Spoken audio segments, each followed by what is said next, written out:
On this episode of AviatorCast, we talked to Jake Tishman, a new airline pilot, and his journey to getting there. Welcome, aviators, to another episode of AviatorCast. Load up your flight bag with useful flight training topics, interviews, and aviation passion. Let's kick the tires and light the fires. Coming to you from Angle of Attack headquarters in Homer, Alaska, here's your host and flight instructor, Chris Palmer. Welcome, aviators, to another episode of AviatorCast. It is my pleasure to welcome you here. We have a great interview today with a friend of mine, Jake Tishman. Jake and I met about a year ago at Sun and Fun. He was going through some medical stuff at the time. He's now a brand new airline pilot just within the last several weeks. And we're going to talk to him about that process, see what it's been like, see what his journey is like.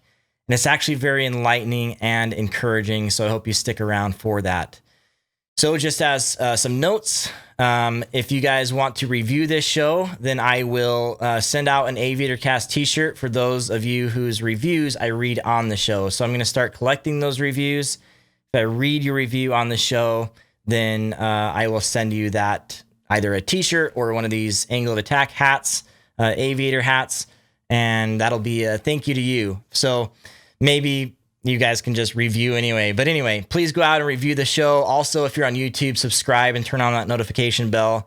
Got some more of these interviews coming out here in the next several weeks. I'm going to be pivoting more to the interview style for the podcast for the foreseeable future, but we have a lot more content than that on YouTube, so that's a great place to go. But many of you will be hearing this in podcast form, and you can also subscribe there on iTunes, Stitcher, Spotify, etc. So thank you for being here. Hope that you get a lot out of this message with Jake, because we do have a great conversation about his journey, and it's very encouraging. So let's get into it. Here is Hangar Talk with Jake Tishman.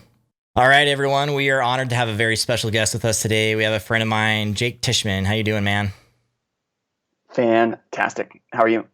Good. I am not living the dream like you're living the dream, because we're going to talk about your literal living the dream of airline pilot life throughout this podcast today. Yeah, that'd be awesome. My month of experience, it'll be amazing.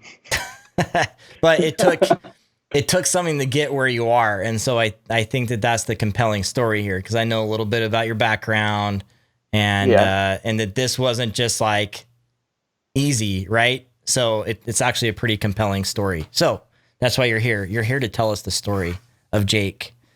So let's start. I like yes. Let's start with the beginning. How did you fall in love with aviation? When did you get the bug? What was that process like? Take us back to, I don't know, was that childhood? That is before the beginning. That's before I have memories. Aviation is like my fallback. You know, when you're a kid, everyone kids go back and forth and ask each other, like, hey, you know, if you could be any animal you wanted to be, like, what would you be? And my answer was always like the standard hawk or an eagle. But like, as much as I tried, I couldn't be a hawk or an eagle. So I kind of had to resort to flying planes. Right on. Get some wind beneath your wings. Yeah. I haven't wanted to do anything else. I don't have a plan B. I'm on like plan M or N or O of plan A, but I've never had a plan B of doing something else besides flying. Yeah, that's pretty crazy. When did you start your training? Was it as a teenager? Like, when was your first flight? When did you really like catch the bug from eagle to airplane? From eagle to airplane. I think my first flight, I can't remember which one was first, but I did a discovery flight in 2005 when I was 12. Sorry. Did a flight in a DA-20 with a flight school. Just kind of got a good feel for it. I was so short I couldn't even reach the rudder pedals. But I got to fly around. I got to at least sort of shadow the controls on takeoff.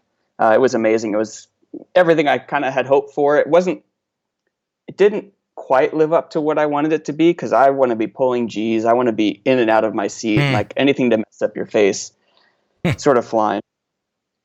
And so I did that. Didn't really do anything else until after I graduated high school. Dad was kind enough to give me my graduation present. of flying lessons. Took 2 discovery flights, one with the first flight school that I had flown with. Didn't really like where that was going. It was in a G1000. It was awesome, but at the same time, it was a little overwhelming. But then I found a second instructor, sort of like what you're doing, completely private, Part 61, independent guy, does his own thing. He and I clicked really well, and decided to go with him, and kind of the rest is history on that one. But the timeline was a little weird. So I started that was 2011 when I graduated high school. We started that summer, and I'm sure we'll get into this in a little bit, but I wasn't told about this medical certificate deal, right? So I went there, and I'm sitting in the office, I'm checking off my little boxes, and we go back and we finish up the entire thing. There's seems to be no issues. and then he's like, all right, well, we'll wait to hear back from the FAA. I'm like, all right, cool. Thank you so much. Have a great day. I'll see you later.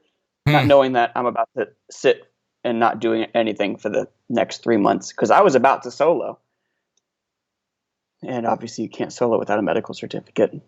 So you already had something going on that when you went in and just honestly like filled out your sheet or whatever at the doctor, it was like a red flag. And so now they're sending it to the FAA in Oklahoma, which is a black hole.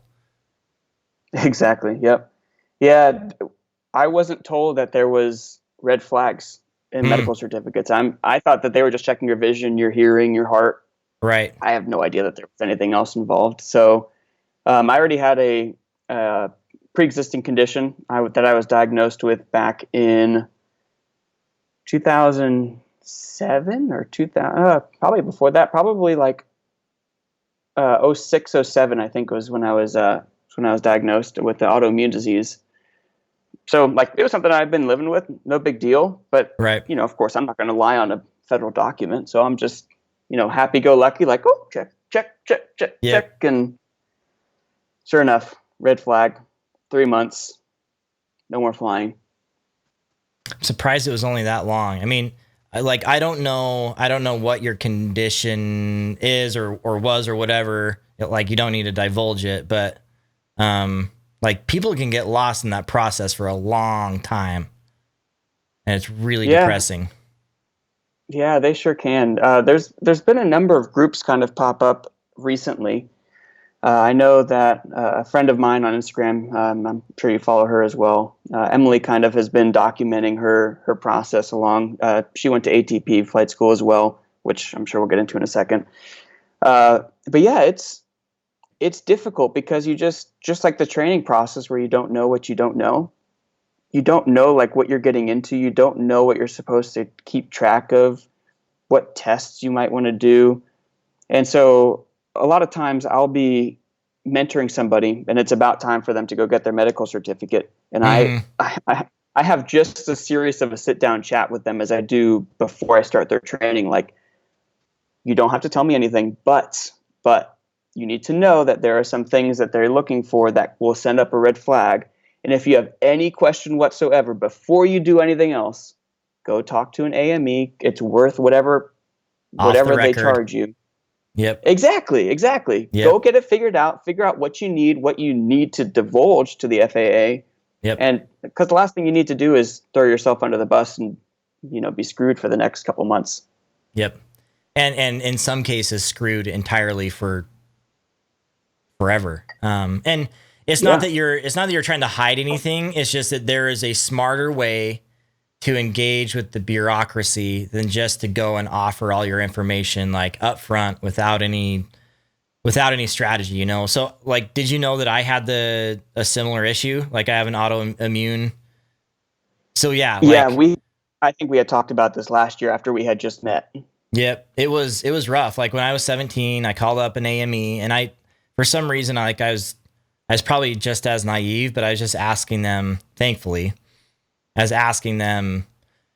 hey, this is my issue. Like, what do you guys think? Can I like do this? And the first guy was like, no, you cannot be a pilot. And I'm like, oh, devastated. I'd already been working on it, like crying my eyes out. And I'm like, you know what? I'm not taking no for an answer from anybody. Yeah. But see, that's a little bit of a twist, right? Because then, like, thankfully, I got a no from someone that wasn't just on paperwork. Like, then I started to shop around and found an AME that was a pilot. They knew the power in their hands, and they knew the passion behind it and the need behind it. And then we talked off the record and, like, attacked it that way. So sucks. Yeah, it's interesting how much power they have, and how if you go with someone that's reputable and knows what they're doing, like they can very easily work with you and get the ball rolling without it already being in the FAA's court. Yep.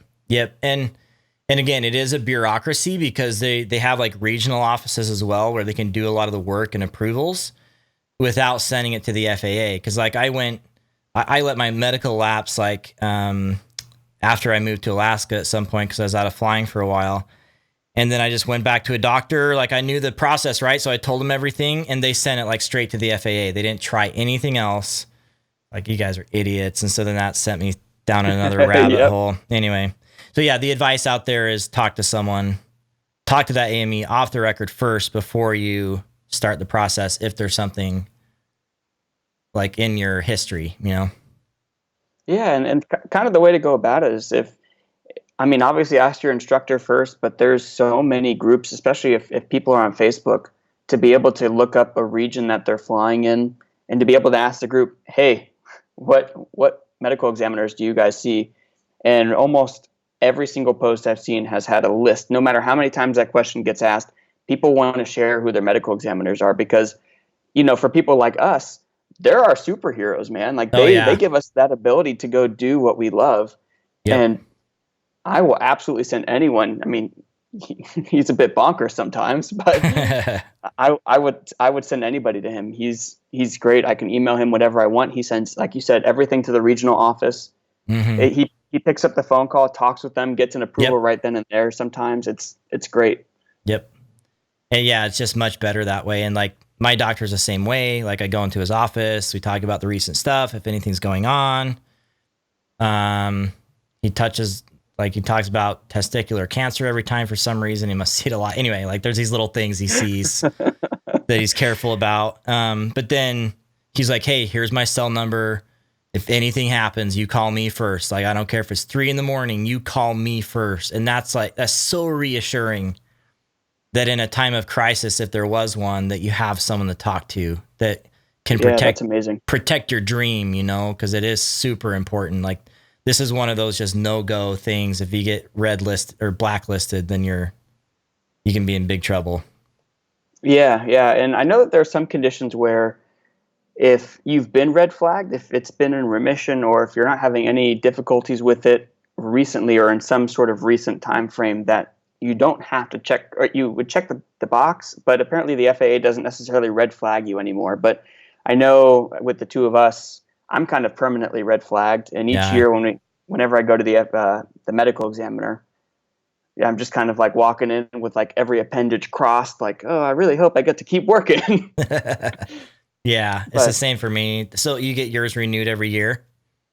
Yeah, I get mine renewed every year, and the way I kind of work it is, I've been dealing with this now since 2011. So what is that? 9 years now, and by now I know what I need to have and what I need to bring to the medical examiner.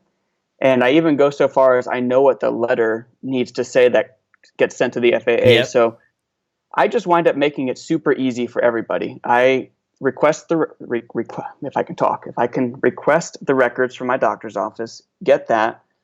I never ask them to write anything for me. I go home, I go write what I need. I write it the way I need it to sound. I write it everything that needs to be on there. But just what my medical examiner told me and nothing more. And I'm like, hey, let's go have our little doctor visit. Hey, I'm reapplying for my medical certificate. I need to submit a letter. I've already written one. Could you read it over? If you agree, would you mind signing it? Nice. Done. That's a cool process. Yeah. And so I think my letters for the past 3 or 4 years are things that I've written. Wow.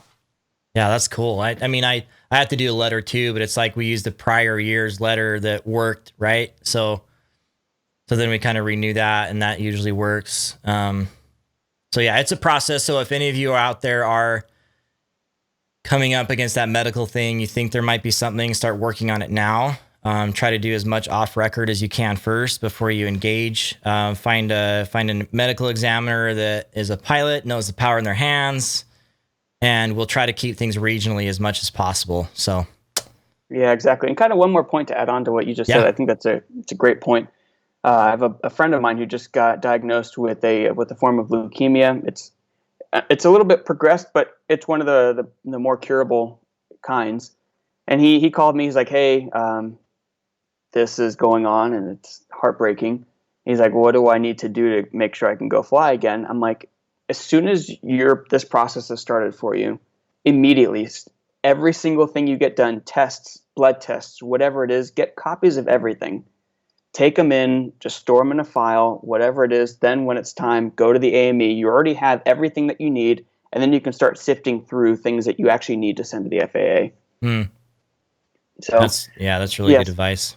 So something that's helpful if it's not something like us with an autoimmune disease where we're constantly having to deal with it. If it's something new for someone else, they're at least able to kind of use that process and not get so behind that it takes 3 months like it takes some of the rest of us.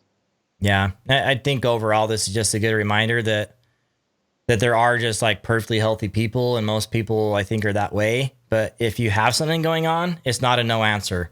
Can't tell you how many times people have said, "I didn't know I could fly with 20/20 corrected vision," or this or that. Like, really do not take no for an answer, because there's probably a way to get it done regardless of what you have.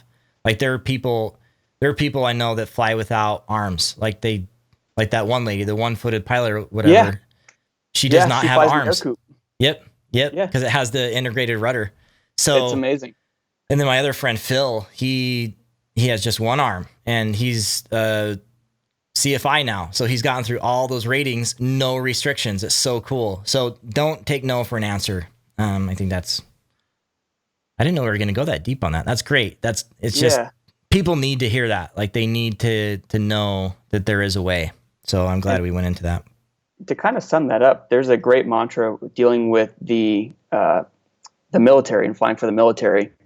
People limit themselves, exactly what you said, but their basic mantra is make them tell you no. I'm like, there you go. Make them tell you no. Yep. Find someone that matters who has this say. If it's a doctor, cool. They're not the FAA. Go find someone else. Yep. And I think I would even flip that and said, make someone tell me yes. Like, exactly. Yeah. Find someone that's going to say yes and work from there too. So 2 different perspectives. So, Sure. Okay. So you got cleared medically. Now you can go solo. So what was your flight training process like from there? It was kind of on and off. So 2011, that was the end of high school, start of college. I had the summer off. I went to college, wasn't able to flight train. And at this point, we kind of finished the medical side, but it kind of plays into the next, the next 8 years in and out of my life. So if we kind of touch back on it, that's why. But yeah, finished the first year of college, was starting to get sick, was starting to not feel real well. Came home for the summer, was able to fly in solo a little bit more, but again, still not really feeling the greatest. But what was great was that every time I went flying, I didn't have any symptoms. I felt great. Every time I got out of the airplane, I had no energy whatsoever. But when I was in the airplane, I felt amazing. And it was a nice little therapy to be able to go fly. And of course, I wasn't soloing at that point. I was still with my instructor. And then finally, 2013, I had actually come home from university and come to a local college because, again, health was just kind of deteriorating throughout all of this. But then 2013, something magical happened. I somehow managed to go for my private pilot check ride, and I passed my private pilot check ride in 2013, little old Jake. And looking back on it, it was funny. Before we started this, I was watching some old videos I had created. I don't know how that kid passed his check ride. Yeah, no kidding, right? It's like, oh my gosh, I did not know a thing.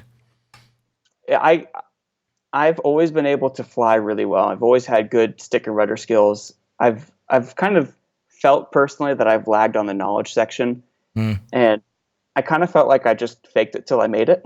Mm. There was a point in probably a year or two later where I hadn't flown for about a year. Again, just health issues. I finally got my clearance. I came back, and I was like, what in the world does this red lever mean next to the throttle? Oh my gosh. That's pretty bad. I hate admitting that, but it's like I know I need that to start, but I don't know what am I supposed to do with the mixture in flight. Like, am I supposed to move it? And this was already after I'm turning red. This is already after I got my private pilot certificate, and I'm on my phone trying to Google, like, what do I do with mixture in flight? But honestly, when I took a big break between, like when I moved to Alaska, but like between my instrument and commercial check rides, I think it was 10 years or something almost. And so when I went to get polished up for my commercial check ride, I flat out forgot like a ton of stuff. And it was frightening because I'm like, oh my gosh, like I kind of got old during this time. Like it wasn't just like, hey, you need to polish up on that stuff. It's like, no, it left my brain. Like I needed to relearn it. It's kind of nuts, like what will leave your brain. I mean, I'm sure we'll get into this in a few minutes with proficiency versus currency and kind of how that thought process changed and how that knowledge just kind of progressed throughout my training thereafter. Sure. But yeah, it's amazing. I mean, at this point, I've been able to watch my skills just regress. If there's been a time frame from a week to a month to 3 months to 6 months to a year without flying, again, just kind of going back to that medical issue, where at least the perspective now, I can go through that time frame and watch the skills as they just gradually fall off. Mm-hmm. And I do this for a living. I'm a professional pilot, and to see how much the skills degraded over that time frame just leaves me in awe as to what happened when I was a private pilot and I didn't fly for a year. I'm just like, oh, la-di-da, I'm going to go head out to the airport, make a little flight, and oh man, he was scary. And then people like that fly into Oshkosh. That's their once a year flight. Okay, so what about your training from there? So sounds like you went through your private training. Obviously, we got instruments somewhere next. So, health, all that in play. How did things play out from there? Yeah, so kind of continuing through the journey, 2013, the end of summer of 2013 was when I got my private pilot's license. 2014 was surgery number 1 when that happened. Still in college. Somehow miraculously finished college on time, got a degree completely unrelated to flying. And then it was time to figure out like where I was going to go next and how I wanted to do my training. Again, I had already done an independent Part 61 flight instructor. I loved that method, but I also wanted to get done really quickly. So we're weighing different options throughout Florida. There was Aviator College down in the southeast side of Florida, I believe. ATP Flight School was another one. And there was also 2 mom and pop places that I was looking at. Eventually, throughout this, it was probably a couple month long process where we were deciding, my parents and I, kind of what would be the best option for me. And we decided that ATP would be that best option for me. A whole lot of factors went into that. Talked to a bunch of people. People, who are watching this right now, who are wondering whether or not that's the right option for them. It really takes a specific kind of person and the way that you learn to be able to be successful, I think, at ATP. Need to be a self-starter, self-motivator, need to be able to go find your own learning resources. I probably had 6 to 8 hours worth of ground school in the entire time that I was there. Wow. It really is just a self-study. You go fly every day and you have 8 hours or however much. I just set aside 8 hours every day to go study. Jeez. So I started January 2016. I got my instrument, private multi, commercial multi. Sorry, I'll do this kind of a check ride. So I did my instrument first. I did my private multi. This was the closest one I came to failing a check ride, by the way. Then I did commercial multi and commercial single on the same day. Went to CFI school up in Georgia, still an ATP location, where we did our MEI first. I did my check ride down in Jacksonville. Came back to my ATP location in St. Petersburg, and I did my commercial or my CFI single and CFI instrument on the same day as well, and just got it knocked out. Jeez. I did that from January 2016 to May of 2016 and was done. What? 5.5 months. What? That's crazy. Yeah. I don't know how that's possible. They were giving me a hard time. I was pushing to fly every day, and every student, I'm not sure if it's the same right now, every student has kind of a progress bar, like where they are, like it's either green or yellow or red. Green is ahead, or kind of right on track. Yellow is maybe starting to fall behind, and red is way behind. And I was the only person in green. I'm like, we need to be flying every day. Like, let's go. We're getting behind. They're like, you're the only one in green, Jake. Chill out. I'm like, yeah, but I also don't want to be red. So can we hurry this process up? Yeah, for sure. Yeah. But I mean, but there's a backstory there, right? Like there's some real urgency to you getting this done quickly. Like by that time you've had some life experience that says, hey, like this is my window of opportunity. Let's go. Let's do it now. You bring up a really good point. My perspective back then, I think now it's a bit changed. I'm a bit more optimistic about it. But back then, yeah, absolutely. It was very much I feel good. We need to take advantage of this right now and go do stuff and make sure that it gets done so that when I get sick again, like it's not going to be a complete crapshoot. Right. But at the same time, like I loved what I was doing. This is going to sound super nerdy, but if people who are watching this don't know who I am already, like I'm already super nerdy, so it doesn't matter. I read pretty much cover to cover the Instrument Flying Handbook, Instrument Procedures Handbook, and the FAR AIM. I read almost the entire AIM, and I knew so well, and people who know me from back then know that I can quote you regs. I can verbatim. I can quote you regs. I can tell you the numbers. I knew exactly where to find things.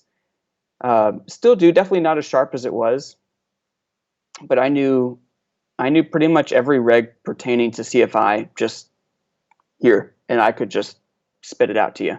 Jeez, that I've never been able to do that ever. Yeah, it's not crazy. How my brain works. Yeah, when I talk about instrument stuff, I almost talk in regs. Like we talk about takeoff landing, or if we talked about lost comms, I'm just like, Chris, let's talk about 91-175 or 91-185. Like, let's just get into it. Or if we were talking about like pre-flight actions, like 91-103. If we were talking about, it gets crazy. I know weather minimums, cloud clearances and visibility, 91-155. Like it's just back there. Dang. Well, you've come a long way since forgetting the mixture. Yeah. Like I said, perspectives change a little bit. This is kind of a good story. I kind of divulge into this. I hated my instructor ATP. Hated. 18-year-old kid, first job, brand new flight instructor, amazing at what he knew. His knowledge was just incredible. Seriously, one of the smartest people I've probably met, but he was kind of a jerk. He was very arrogant, know-it-all. He was smart, but he made sure that you knew he was smart as well. But it was because of him that I dove so deep into the books, because I kind of took it as a challenge. Like, well, if you're gonna be that way to me, like I'm gonna outsmart you on something. So just give me a second. Like, I'll go learn it.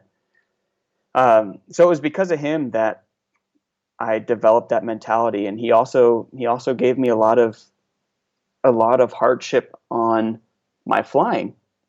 Because I love to fly. He's like, so if you're flying people for hire, and if it doesn't have an autopilot, do you want the people in the back to know that you don't have an autopilot? It's like, no. It's like, well, then be better than the autopilot. So I'm sitting here watching the GPS, and for those that don't know, there are different. I'm forgetting the name of it now. There are different marks on our OBS, right? Mm-hmm. That tells us how many degrees off we are.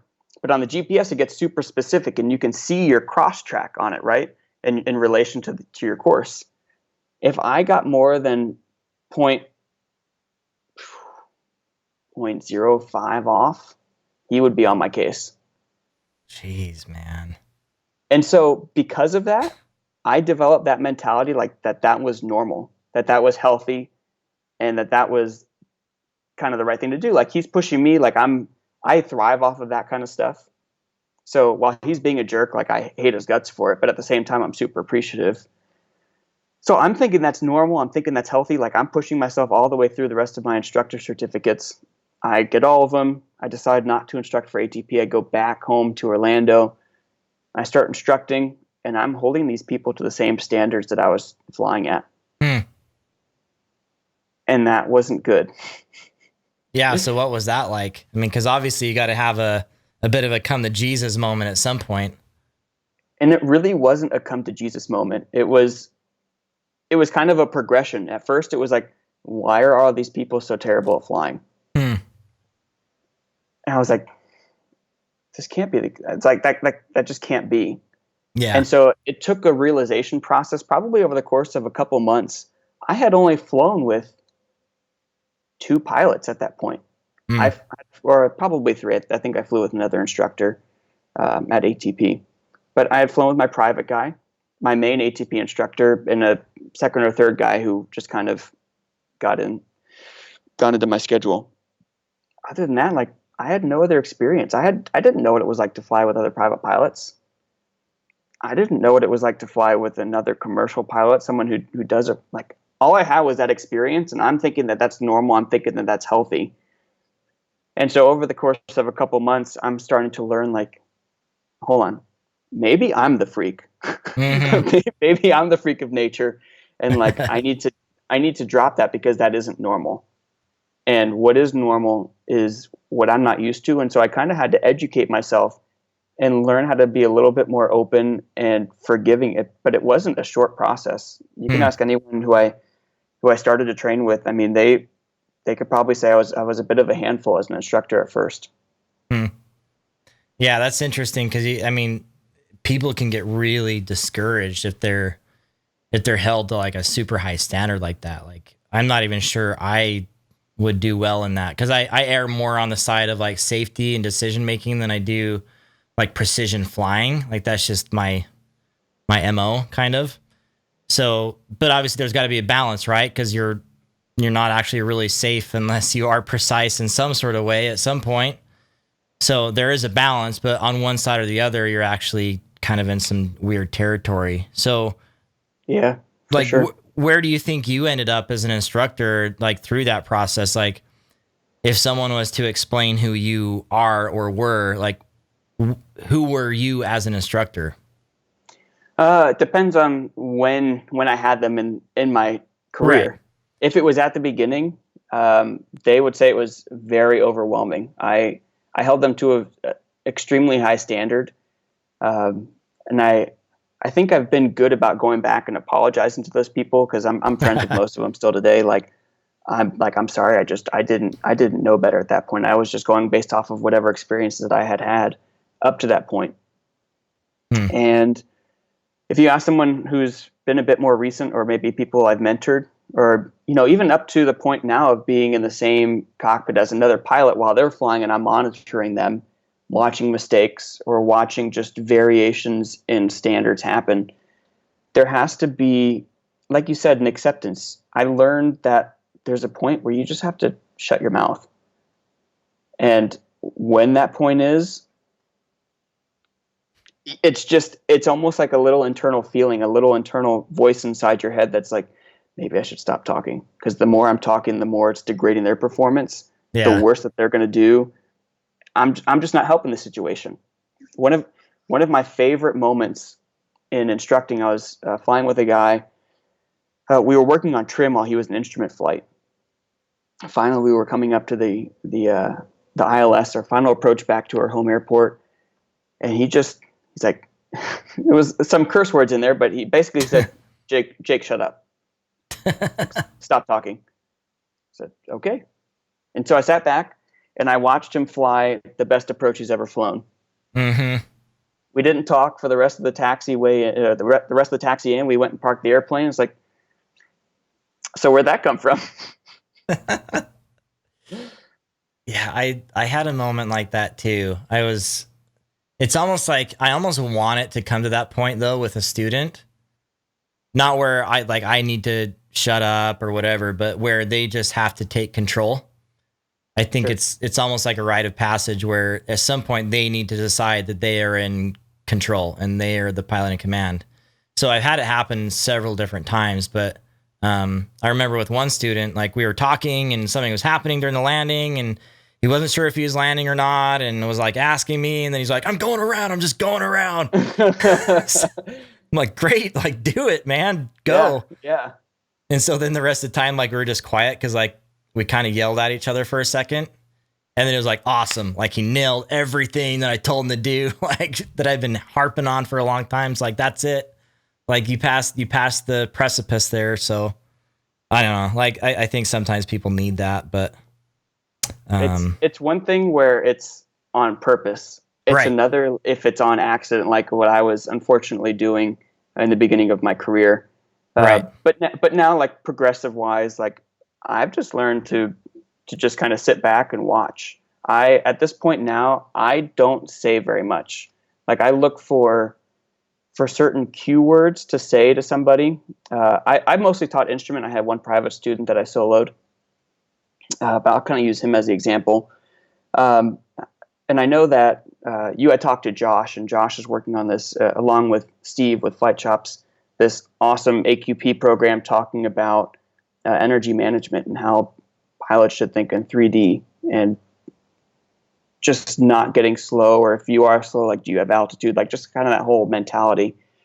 And so I tried to instill that on my one private pilot student, and he got to the point where he soloed right before his check ride. I was like, we're just gonna do everything. You're gonna solo right before your check ride. Take your check ride because I don't want you flying on my certificate. You can go fly on your own certificate and be good to go. But whenever we came in for landings, I would just say like one or two words. I would just say, "What's your energy?" and just something to cue him so that when he hears that, he already knows what to look at and he can start correcting for it. Instead of me saying, "Hey, look at your airspeed. Well, what's your altitude? Well, what do you see out your wing? Well, what are you looking at now? Are you going for your aiming point?" Right. Because all that stuff is just overwhelming. If you're asking him all that, how are you expecting him to fly the airplane? How you expect or he or she to fly the airplane at that point? Mm-hmm. You're just overloading them with questions, and eventually you kind of get to that point, like you said, where you're yelling back and forth, and well, I'm just going to go around. All right, do your thing, man. Yeah. And I think one good advice I got at some point was that it's like dog commands. So dog commands like stop, more, less, this really simple commands like that can also make a big difference too. Maybe in situations like that where people are a little bit more overwhelmed, but there's so much going on in your head during instrument that, like with your approach example, I can totally see that being a thing. Just like, shut up and let me do it. You just make sure I don't screw it up, sort of thing. Exactly. So let's go from there to airlines. So obviously, I think there's probably some more health stuff in between too. So why don't you take us from like ATP days, initial instruction days to airlines? Okay. So a little bit, it's weird how much this health stuff kind of just weaves into the story. So finished in 2016, I had started training with the 141 school, was in the middle of training for their standardization, and I got sent to the hospital in the middle of their training, and I was furious, absolutely furious, like that it had happened right now. I was like, finally, I just gotten my leash taken off. Like I can go do whatever I want, and you're throwing this back in my plate. Like this is the last thing I want. But started to deal with that, was kind of not getting better, but it was good enough to be able to fly, but not really good enough to work steadily. And so eventually in 2017 was surgery number 2, and that was in May of 2017. And that, I think that kind of calmed stuff down for a little bit. We were good to that point. I was able to start instructing. I did the Part 61 independent flight instructing deal. I did that for about a year. And then I wound up going back to that 141 school. I was like, you know what? I want to get my hours finished up. They can get me the hours that I need. At that point, I was probably at about 800-ish hours. Excuse me, probably about 500 or 600 hours of dual given at that point. So I was like, yeah, I'll go do that. As long as I get to go teach instrument, because that's what I love teaching. I was like, absolutely. So that was January of 2018 that I finally got released out on the line there. This is going to blow your mind for a second. I flew 130 or 140 hours that month. I worked my butt off. Jeez.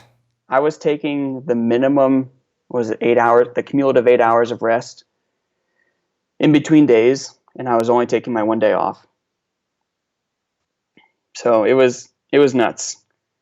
And again, this leads into this craziness. I don't know what happened towards the end of January. I didn't really get sick. My body just kind of stopped working. And this was the beginning of February till March. I was in the hospital for 6 weeks. Jeez. They couldn't figure it was almost unrelated to what my autoimmune condition is. Like I was just in there. They couldn't figure out what was going on. To be straightforward, every single test I had done was so good. The results were so good. I would have taken all of those and sent them off to the FAA that day, and they would have been, Jake, you're cleared to fly. Go do whatever you want. But I couldn't. I mean, right now I look like a healthy individual. I weigh about 165 pounds. I probably weighed 130, 135 pounds, and just sick in a hospital for 6 weeks.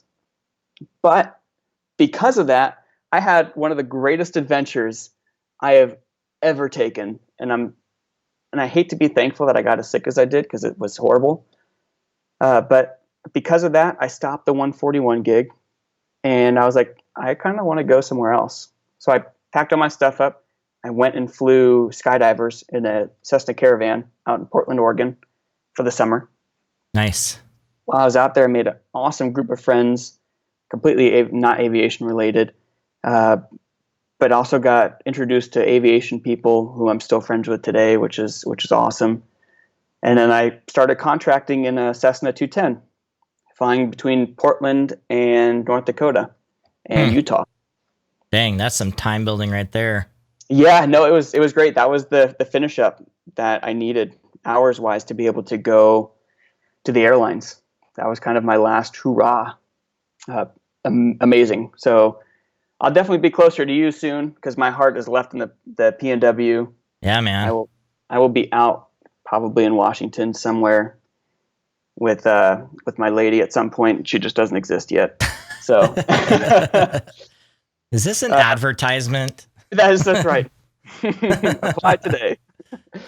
No, it was seriously. It was one of the greatest experiences I've ever. I loved it out there.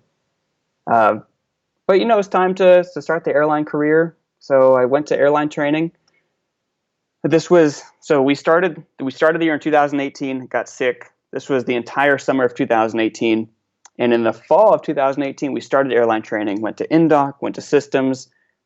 Again, at this point, like I've just put my head down, just like I did at ATP. It was like, if I can do it, I did at ATP. This will be a walk in the park. And it wasn't really a walk in the park, but the groove of studying was there, and it wasn't really an issue for me. I was doing fine with the written tests. But it was about that time that the airlines had such a huge influx of people that there were training delays.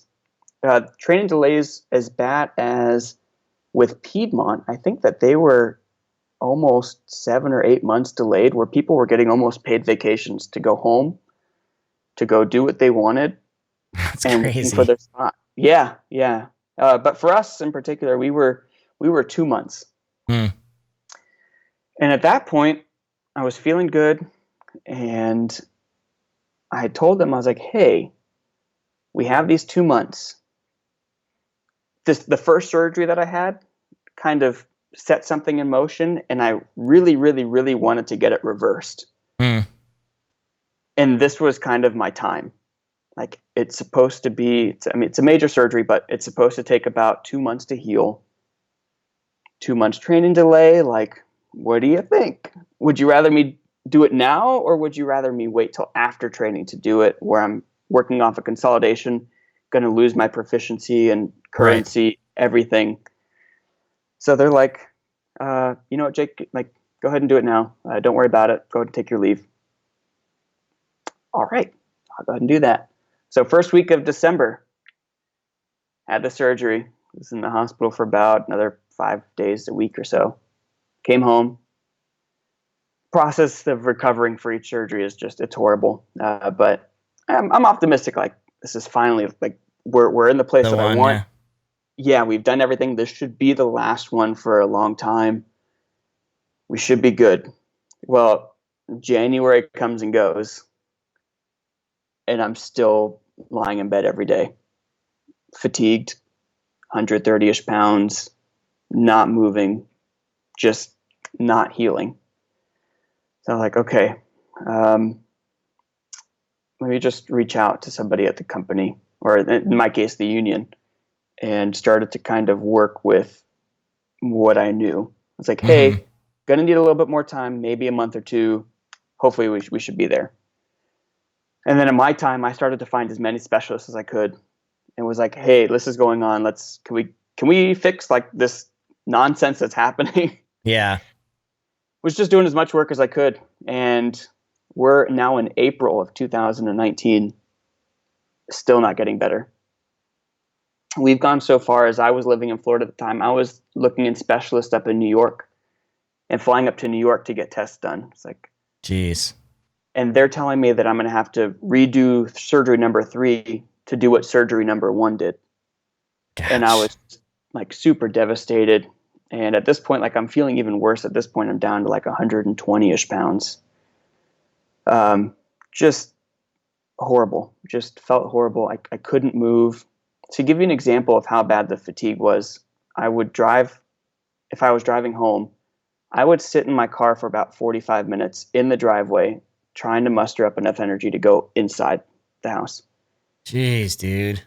Gosh. So, yeah, it was crazy. Finally, still nothing's getting better. I kind of needed a hard reset. So I wound up going back into the hospital in May for another week, and was like, all right, I have no idea what we need to do. But then when I left the hospital, like, that was probably the darkest days I'd ever seen. I feel bad. I feel horrible for some of the things I said to my dad about, like, what I was feeling at the time. But he was a nice rock, a foundation for me and other people in aviation, and people on Instagram too. I mean, there are certain people, this is why we became friends, and other people, that I work with, because you guys put out such positive content that you were able to you guys have no idea how much you guys carried me through this process of being able to see this content and not see people complaining about the ridiculous things of their career. Like, oh, whoop-de-doo, you have to sit for 4 hours in an airport. Yeah. I would rather be sitting in an airport than looking out this hospital window watching cars pass the interstate. Mm-hmm. Yeah, people that I don't really have communication with, but I would, like, comment and send them messages like, oh, I love your positivity, your optimism. Like, people have no idea just how much they carried me during that time frame, just posting, just not complaining, Well, I know that's exactly when we met, because you reached out to me on Instagram, and I met you at, I think it was Sun and Fun last year, just last year. Seems like longer than that. Seems like we've known each other longer than that, but I brought your hat. We went to Jason Miller's thing together, and, like, I do remember you being there we go. I do remember you being, like, a lot skinnier than you are now, and you were just really appreciative, and, like, I didn't fully get it. Like, I get a lot more of the backstory now, because we've never had time to, like, sit down and talk about it, but I get it more now. Yeah. I still love this hat, by the way. You've kept it well for being in Florida in the heat where you could have sweated through it. No, it's amazing. Yeah, I just because of that whole process, I'm gonna take this off just for the lighting, but Sure. if I can hold it in the background. No, just because of all of this stuff, the appreciation level, it's not that I don't care, but stuff just doesn't faze me. Like if we have to go sit on the ground in the penalty box in Chicago O'Hare for 45 minutes to an hour, okay. That's great. What else do you want us to do? Do you want me to like juggle for you so you can have a little show from the tower? Like that doesn't bother me. That's awesome. Yeah, but eventually I got out of the hospital. I started feeling better. I started putting on more weight. I wound up made some pretty radical changes as far as lifestyle is concerned that helped me feeling better, that I still continue now and even flying for the airlines. But I was like, you know what? I'm going to pick up something a little bit smaller before I go back, make sure that this is going to be consistent before I make the commitment to go back. So I did some Part 91 contract work with Cirrus, not with Cirrus, but flying their platform. Love that. People hate on the Cirrus. It feels like a dang race car, so I don't know how they can. And it has air conditioning in Florida. They are very nice airplanes. No one can deny that. Yeah, parachute or not, like it's a nice airplane. There are plenty of people who wish that they had a parachute when they probably needed it. So I'm just going to leave it at that. Yeah. So wound up. This is literally a year after I had started airline training. I went back. It was finally time. I was so stoked to be there. Did in-doc, did systems, finished that. I was like, all right, things are going pretty good. I hope it continues. And then, all right, we're going to go do some procedures training. It's like, okay, we did that. All right, here we go. Like this might actually be happening. This is the end of December. They gave us New Year's off. January, I just moved to Columbia, South Carolina, which is where I live now. It's like, all right, Jake, it's time to go to the sim. I was like, oh, we're getting so close, Jake. We're almost there, Jake. Like, let's just pop this out, and then you're going to be an airline pilot. It's going to be amazing. So we went there. My partner and I was super thankful to have the guy that I did. He was another really smart guy. We paired really nicely with one another. He pushed me to study hard in the books. He knew just stupid stuff that I was questioning him, like, why do you know this information? But at the same time, when we got in the airplane, I helped him apply that into the airplane because I was able to just, if I saw certain lights pop up, I already knew what was happening while he's going through like all the different things that he knew, trying to eliminate what may or may. I was like this is happening. It was awesome. We did really well together. Great. Yeah, I did my check ride at the end of January, and I hate this part of the story. And then came home to Columbia. I know it's coming. Yep. Been home for about a week or so. I got in a call. It's like, Jake, we finally got you something for your OE. For those that don't know, OE is your operational experience for when you're done with training, you're still in the training department, but you're now flying actual airplanes, and you're just kind of getting into the rhythm and groove of line flying at that point. And they told me, Jake, it's going to start in about a week. Like, cool. Well, previous that I had just moved to Columbia in the beginning of January. It's like, I would like to go meet some people. And I do that by playing volleyball. So I was like, you know what? I'm going to go play some volleyball, go meet some people, go enjoy myself. Driving out there, get a speeding ticket. All right. Finally get there, playing. It's really competitive. I played in high school and college. It was awesome.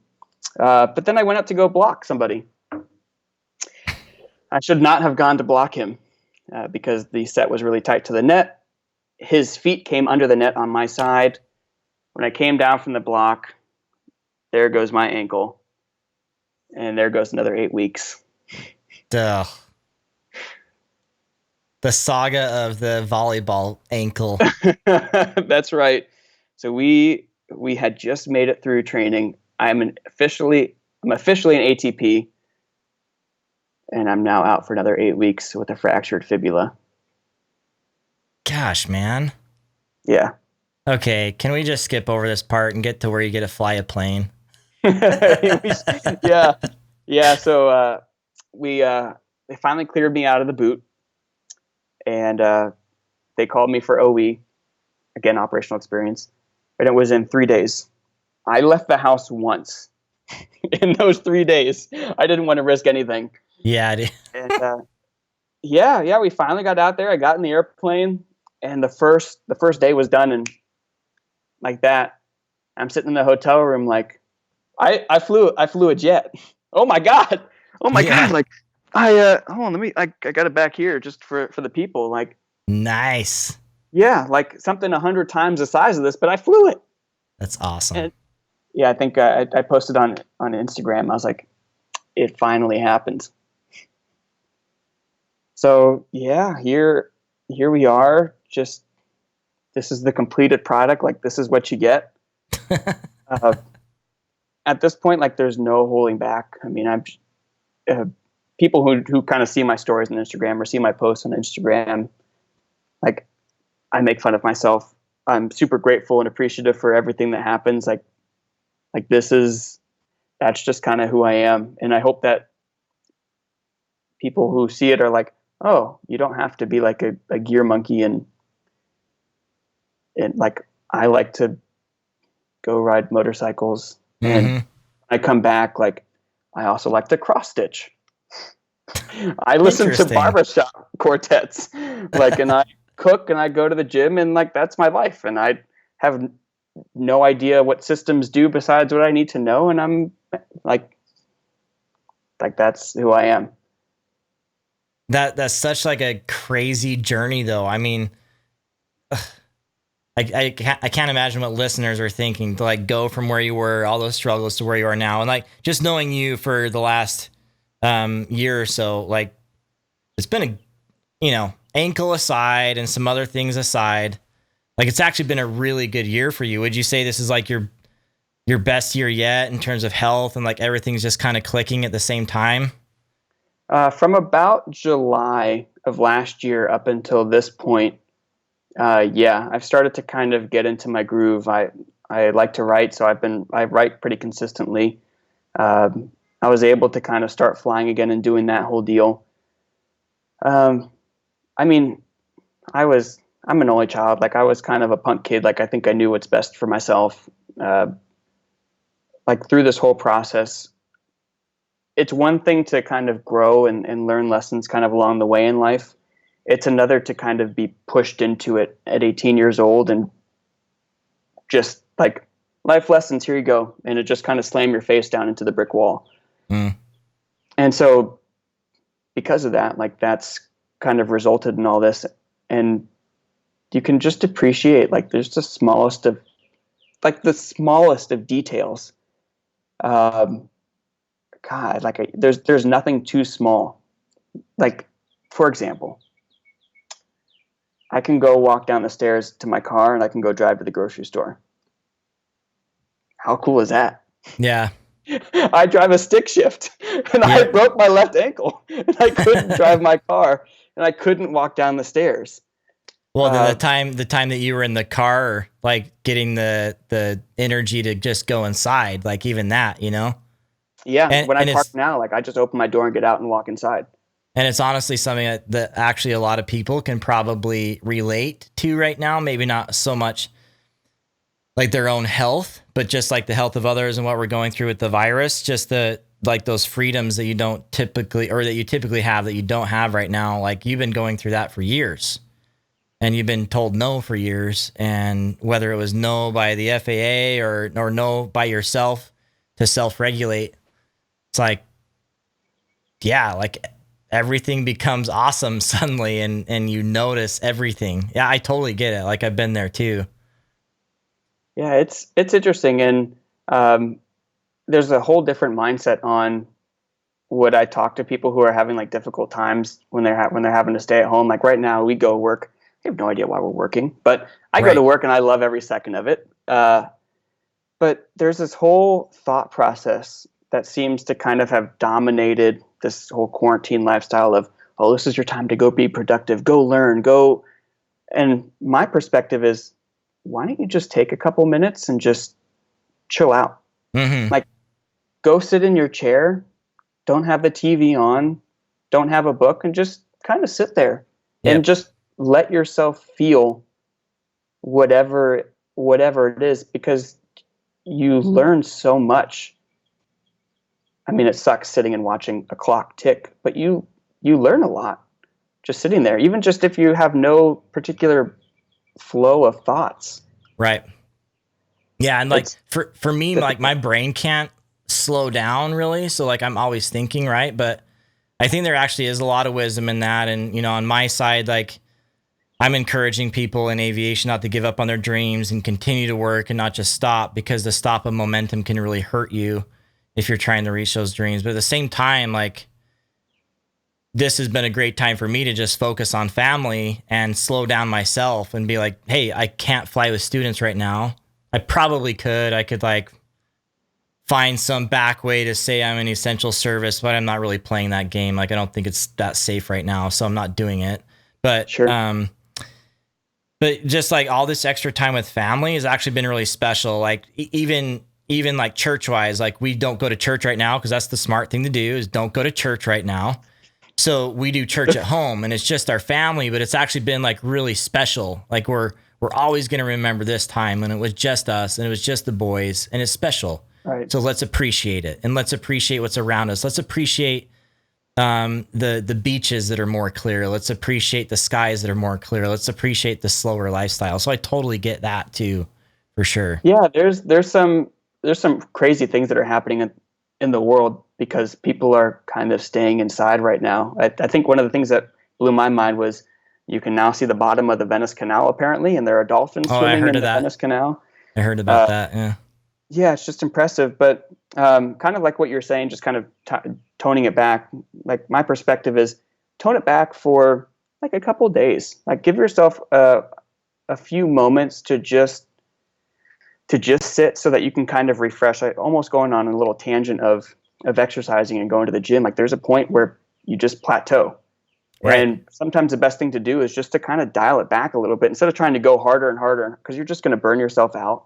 Yep. You're not going to get whatever gains you're hoping to get. But if you dial it back, give yourself a little bit of time, and then go and hit it hard, like there goes that plateau, and let's see what accomplishments we can get.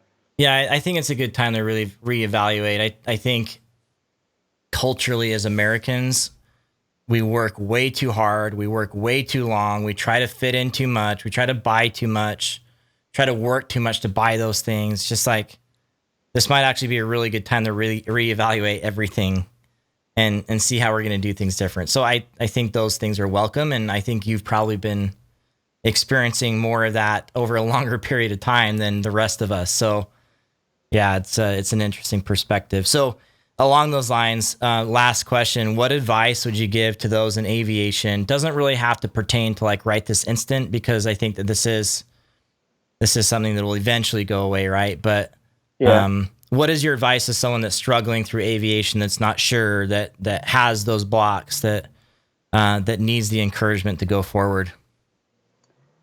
If they've seen anyone else's or any content out there regarding aviation, they know that everyone has those blocks. Everyone has them. I've had them. You've had them. Our good friends, our shared mutual friends have had them, and even people that I don't have had them. That's when I almost encourage people to kind of take a step back and just like, all right, hey, if the square isn't going through the round hole, then maybe we should try to find the circle and try to push that through instead. Yep. But you're not going to do that if you're trying to constantly jam it through over and over and over again. Yeah, it just personally, and if I was talking to you face to face right now, I would tell you that go talk to people, get different perspectives, take all of that information and just digest it for a moment. Come up with a plan of action. If you're in flight training, or no matter what it is, I guess in this case, and develop a plan of action to be able to get you past whatever block it is to be able to succeed at whatever it is you're working at. Sometimes that means going up with a different instructor, getting a different viewpoint. Sometimes that means putting the books away for the day and going to the park and going on a picnic. Sometimes that means instead of working on landings, we're going to go work on emergency procedures instead. And I'll handle the landings right now so you can get a couple of different site pictures, I call it building your aviation vocabulary with just different site pictures, experiences, so that later in life they can go back through their vocabulary and pick out these things and be able to apply it to whatever situation they're going through. Right. And then eventually, for some people, it's a click. It's that instantaneous light bulb in that moment. For other people, it's a little bit more of an elongated process. And there's no right way. Both of them get to the end. Both of them end in success. It's just a matter of, are you disciplined enough and motivated enough to push through that hard portion and get it done? I love it. And I love how you started when you said you've always worked on plan A, but you're on like step M of that plan A action plan, right? You're always just trying to do something different to get to where you are. And I think you've illustrated that a lot today. So I appreciate you being candid about your story, because there are those out there that are experiencing something very similar and probably feel pretty alone, but they're not. Again, actually, like you said, I don't know. I can't tell you one pilot I know that did not have issues. I haven't met one, not one. I cannot tell you anyone. Probably because if you're going to achieve this, you have to find a way to push through those issues. And so the people that do, I'm perfect, there. so it doesn't matter. So it's, yeah, clearly.